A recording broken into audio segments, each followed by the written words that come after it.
Hey guys, welcome to our YouTube channel where we discuss everything that is happening in electric vehicle ecosystem in India, guys. Before I begin with today's important news, do subscribe to the channel if you want to stay updated about everything that is happening in electric vehicle ecosystem, whether it is about electric cars, electric bikes, electric vehicle charging station, electric buses, electric rickshaws, electric autos. I cover everything, guys. So I'll begin with today's important news that is about the fuel crisis in India. The petrol and diesel prices have gone up by significant margins, and they have actually crossed 90 in Mumbai, and they have also touched a record high in Delhi. And I'll tell you the exact numbers, but the reason I'm discussing this on an electric vehicles channel is because to just want the viewers to think about the importance of adoption of EVs in the scenario where the petrol and diesel prices are just skyrocketing. The reason behind this rise is twofold, because the supply of crude oil by OPEC countries, that's the oil cartel, and OPEC plus when you include Russia, is getting tightened. And number two, because of the post-COVID environment, people are very hopeful about recovery of economy, and that positivity is further leading to increase in prices of crude oil. So because of that, we are experiencing this rise in prices of petrol and diesel. But the important part is, what do we do about it? Like what do we do about it? Because government can put a cut on the prices. The excise that government puts on the basic price, it can cut to control the prices. But till what extent will government cut its own share? Because in the last budget it was already announced that we are in a fiscal deficit already, so the government's earnings also will be cut if they cut the excise duty. So the point which I'm trying to make is that, isn't it the time to cut to electric vehicles? Imagine you're running a bike at 30 paisa per kilometer, whereas when you go to petrol, you were running at 2 rupees per kilometer.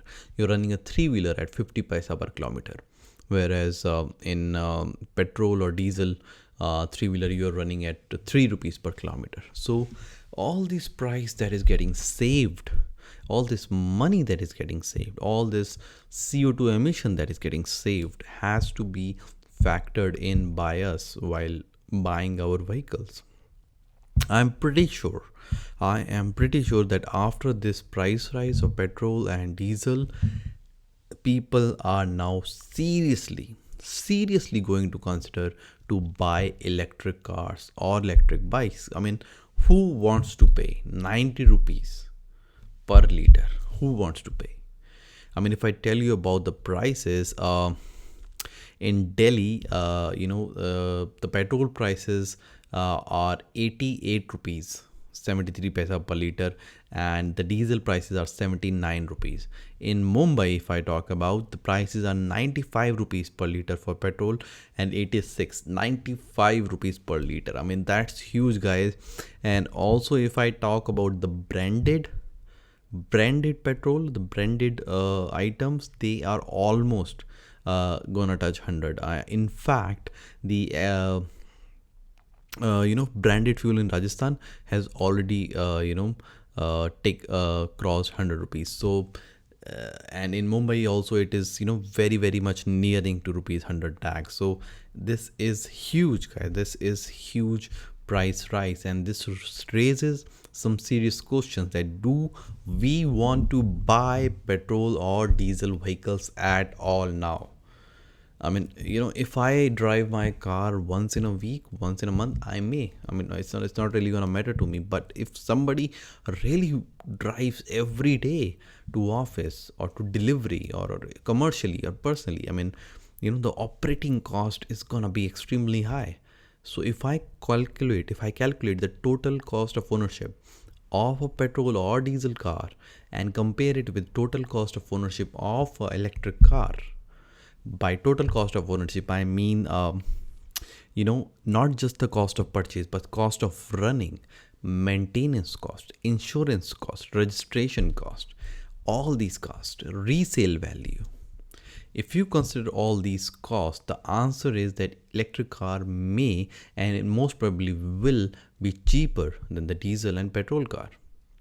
The only thing which remains is range anxiety, the charging infrastructure that is not there. That is the only reason that remains to be the concern, which slowly is getting diluted away. But it is time to consider seriously buying an electric vehicle. Okay, moving on to the next piece of news, guys. That is from Tesla. Again, it is coming in news that they are talking to Bangalore officials, Bangalore local government to get land to establish their R&D facility. It's not a new news. I don't know why it is coming up again. I have already discussed it multiple times. They have already booked themselves as a company in Karnataka. They have already booked an R&D facility, but people, or shall I say the media, is saying that whether Tesla will be making car in India or not. The question is pretty straightforward, and I believe answer is also pretty straightforward. I don't think manufacturing is going to happen in India. I think assembly is going to happen in India, and the factory that is there in Shanghai is going to supply the equipments to Bangalore.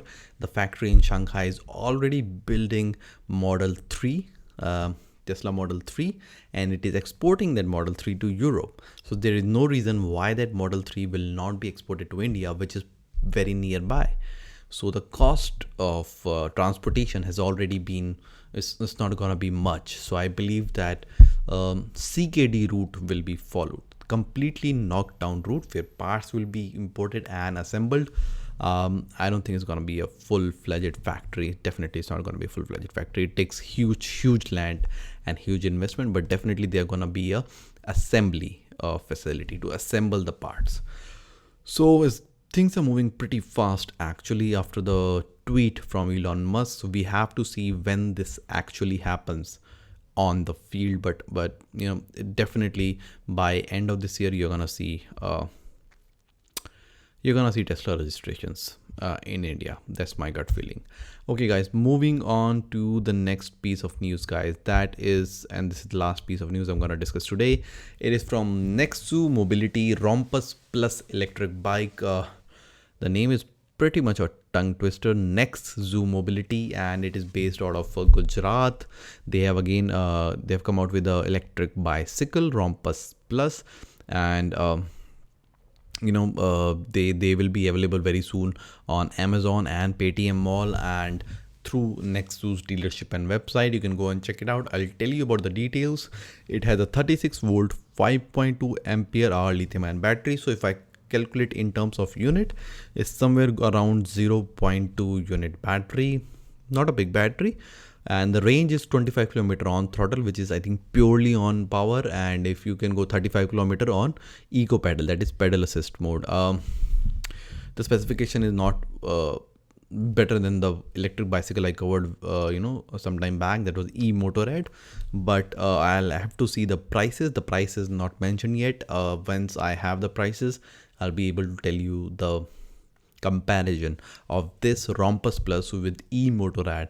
I also conducted a podcast with higher management of e-Motorrad. You can go and check it out on my channel.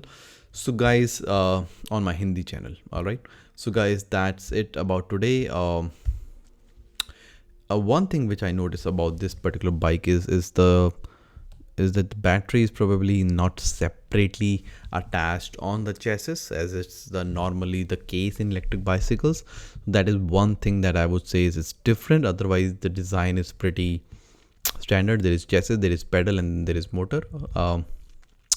Suspension part is, I think, in the front. I'm not sure if this is a dual suspension bike. As I get more specification, I'll let you know about it. So guys, that's it for today. I hope you like the video. Do subscribe to the channel in case you want to stay updated about everything that is happening in electric vehicle ecosystem in India. I come here regularly and make videos about electric cars, electric bikes, electric scooters, electric vehicle charging stations, electric rickshaws, and electric autos. So guys, see you in the next video. Till then, goodbye.